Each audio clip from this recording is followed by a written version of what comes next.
Exclusive reporting first into the Situation Room. CNN has obtained the Democrats' long-awaited autopsy of the 2024 election, documenting what went wrong in Kamala Harris's loss to President Trump. After publicly promising its release, DNC Chair Ken Martin pulled the plug on the elusive report last year, sparking fierce criticism within the party. CNN senior reporter Isaac Dover got his exclusive hands on all of this. He's joining us now in the Situation Room. Isaac, this report, you were a big part in why it came out in the first place. Excellent reporting on your part. After back and forth from the DNC chair, Ken Martin, on whether or not he'd release it in full. So what's inside it? Well, so first of all, that is an important part of this. The plan was not to release this report. The report was released to me after I had obtained a lot of the detail and contents of what was in there. And the report that we have published on our website is with annotations from the DNC lawyers undercutting a lot of what is in the report. That said, it gets into things about spending decisions and organizing that was done by the DNC, ways to possibly improve it. But there are a lot of things in that version that are incomplete. And also, it does not touch a couple of topics that a lot of people were very interested in and thought were the reasons for this report not being out. There's nothing about Joe Biden and what happened in the debate. There's nothing about Kamala Harris getting the nomination without any kind of primary process. And also, there is nothing about the way that voters were responding to Gaza and how the Joe Biden and Kamala Harris policies and comments about it were hitting their minds. So a lot was missing in that report.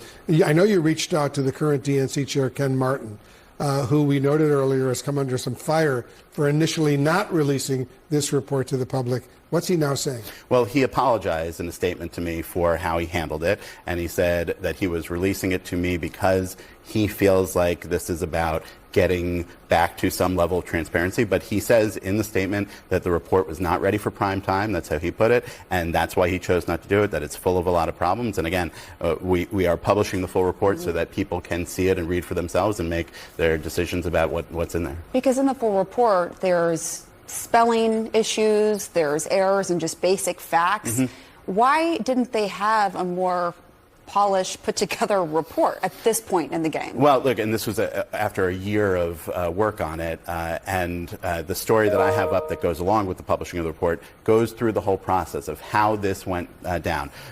Martin hired a friend of his as a part-time volunteer to be the person in charge of this report, and that person I get into a lot of the conversations that person was having. His name is Paul Rivera, that he was having with people and how those conversations went, but also a lot of conversations that he wasn't having. For example, he did not speak to almost anybody who was in a leadership position on the Biden campaign or the Harris campaign. He didn't speak to Joe Biden. He didn't speak to Kamala Harris. He didn't speak to Tim Walz.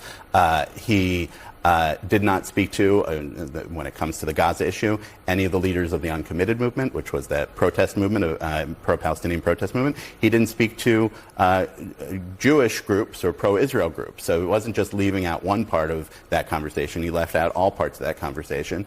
And that has led to a lot of conspiracy theories about what was going on here. But I think when you see the full story of what's there and what this process was and read the document, you will have a lot of, if not all of, hopefully your questions answered. And you've released the full document? Yes, it's up on our website right now. CNN.com. And CNN.com. All right, Isaac Dover, thank you. Thank you.